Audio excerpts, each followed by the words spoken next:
Salut, j'espère que vous allez bien en ce dernier jour de la semaine. You, c'est bientôt le week-end.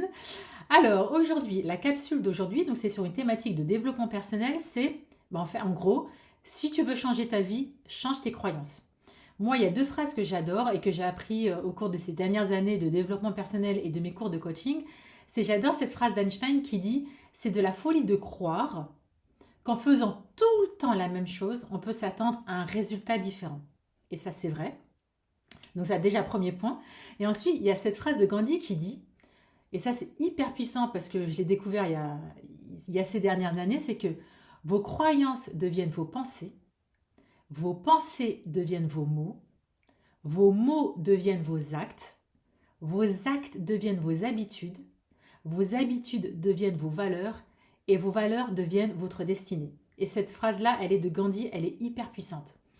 Une chose que j'ai apprise et que je partage aujourd'hui avec vous, c'est que, et dont j'avais absolument pas du tout conscience, d'où l'importance d'être dans l'instant présent pour avoir des prises de conscience, c'est que 90% de nos comportements sont de l'ordre de l'inconscient. L'inconscient, c'est quoi? L'inconscient, c'est notre disque dur externe. Ce sont tous les programmes qui sont enregistrés dans notre disque dur interne, comme si c'était un disque dur de l'ordinateur ou comme si c'était, vous savez, les boîtes noires qu'on trouve dans les avions. Très souvent, malheureusement, quand il y a eu des crashs d'avion, on va chercher la boîte noire. Et bien, en fait, notre inconscient, c'est exactement ça, c'est notre disque dur interne. Et notre disque dur interne, il s'est nourri de quoi? Et bien, c'est très simple.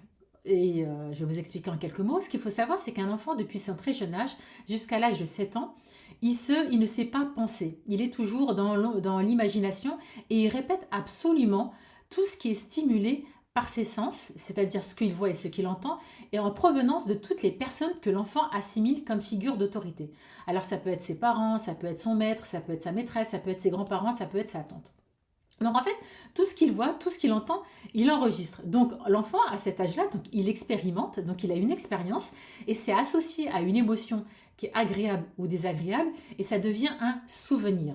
Donc expérience plus émotion, ça devient un souvenir. Et je ne sais pas si vous avez regardé le dessin animé Vice Versa à chaque fois que j'en parle, mais ce dessin animé Vice Versa qui vient de Pixar, et je crois que ça a été racheté par Disney, c'est un dessin animé que je vous invite vivement à regarder, surtout si vous avez des enfants, mais vous aussi en tant qu'adulte, regardez-le, ça vous explique un peu le tableau de bord des émotions et comment fonctionnent nos émotions au quotidien. Donc voilà, ça c'était, je referme la parenthèse.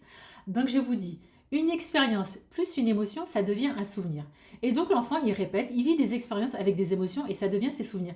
Et tout ça, ça vient s'enregistrer, si vous voulez, dans son subconscient qui est le disque dur.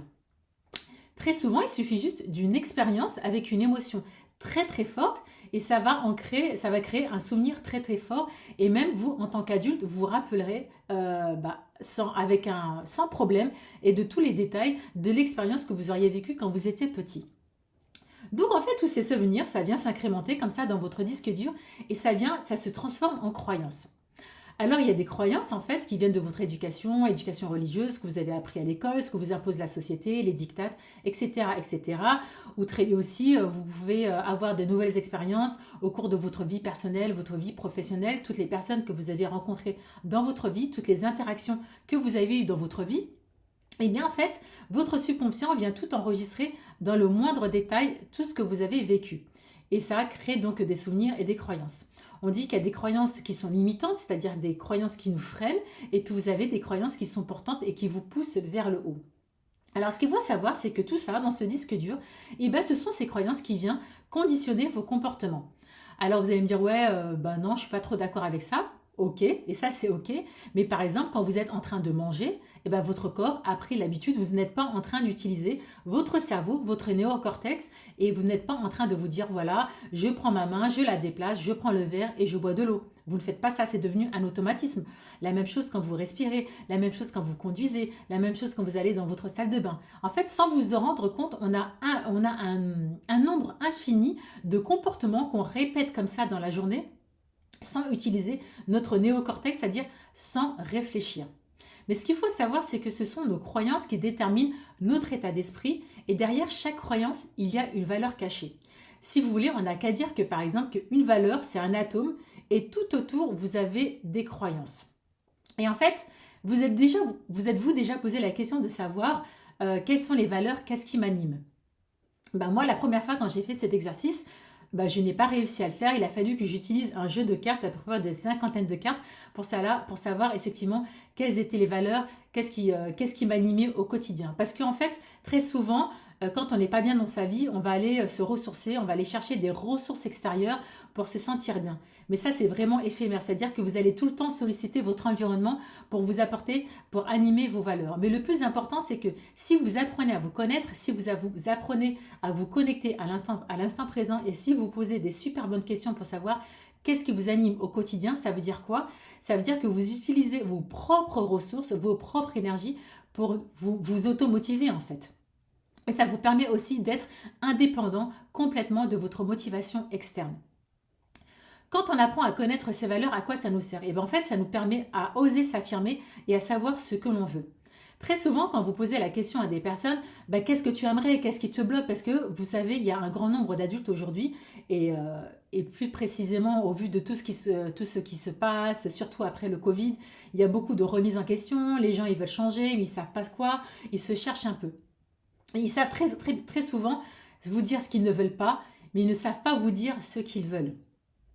Mais en fait, parce qu'on ne nous a pas appris en fait à savoir ce qu'on voulait, parce que tout le temps, depuis qu'on est petit, on nous a conditionné à nous dire voilà ce qu'on doit aimer, ce qu'on ne doit pas aimer, ce qu'on doit dire, ce qu'on ne doit pas dire, que la manière dont on doit se comporter et la manière dont on ne doit pas se comporter.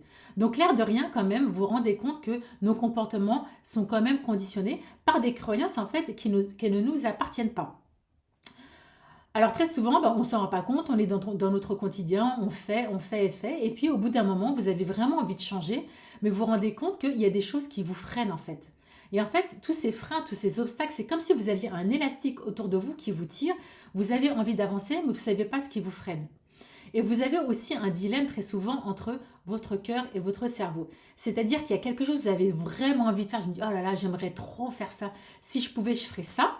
Donc là, ça vraiment, ça vient du cœur, mais vous pouvez aussi avoir votre mental, votre ego, qui lui va vous dire, non, tu ne peux pas faire ça, parce que ce qu'il faut savoir, c'est que notre mental, notre ego, il ne se nourrit, la seule chose qu'il connaît, ce sont toutes ces expériences passées, donc il se nourrit que de ça. Donc si vous voulez vous lancer dans l'aventure vers quelque chose que vous ne connaissez pas et que votre ego ne connaît pas, donc là, il va vous mettre des freins. Et parfois, donc, je vous dis, vous avez un dilemme. Donc, si vous voulez savoir ce que vous voulez, en fait, il est hyper important de s'ancrer dans l'instant présent et de se poser des questions, de savoir qu'est-ce qui m'anime au quotidien. Les valeurs aussi, c'est super important. Quand vous apprenez à faire cet exercice autour des valeurs, en fait, ça vous permet aussi de devenir de plus en plus qui vous êtes. C'est vivre vos valeurs et les intégrer le plus souvent possible.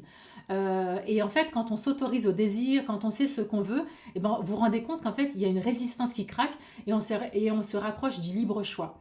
La résistance, elle change et elle devient moins forte.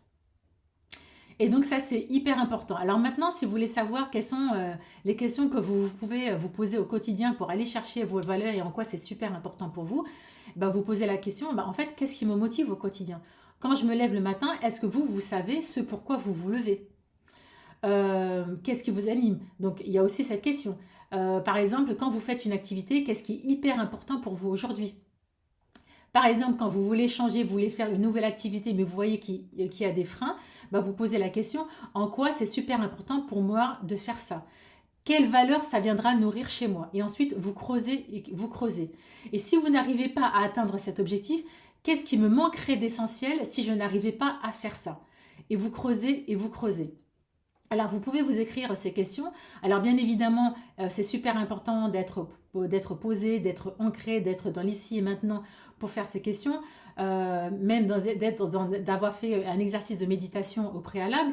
Si ce n'est pas de la méditation, vous pouvez aller marcher, vous pouvez aller courir, vous pouvez aller marcher au bord du lac, vous pouvez aller marcher dans la forêt, vous connecter à la nature pour vous poser ces questions. Posez-vous tout simplement ces questions en ayant fait des exercices de respiration au préalable. Si ça ne vient pas, c'est pas grave.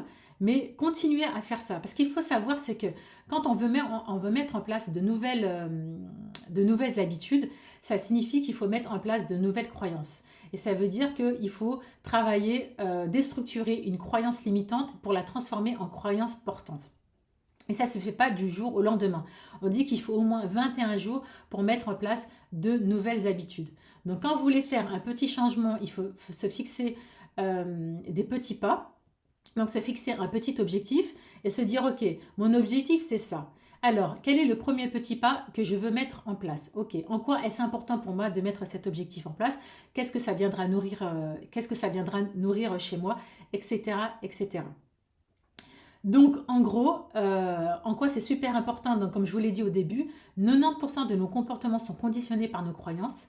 Donc, comme il a dit Einstein, c'est de la folie de croire qu'en répétant tout le temps la même chose, vous allez changer votre vie. Non, c'est pas comme ça que ça marche. Si vous voulez changer votre vie, posez-vous la question. Ok, mon objectif, c'est ça. Admettons, vous avez un objectif global. Déstructurez-le en petits objectifs. Ok, et pour atteindre cet objectif, qu'est-ce que je dois mettre en place? Qu'est-ce que je dois changer en moi? Qu'est-ce qui freine chez moi qui m'empêche d'aller vers cet objectif?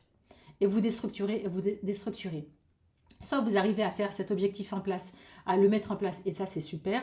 Soit à ce moment-là, je vous invite à vous faire accompagner par un coach certifié. Voilà pour la capsule du jour. J'espère que ça vous a plu et je vous dis à très bientôt. Bon week-end. Au revoir. Mouah.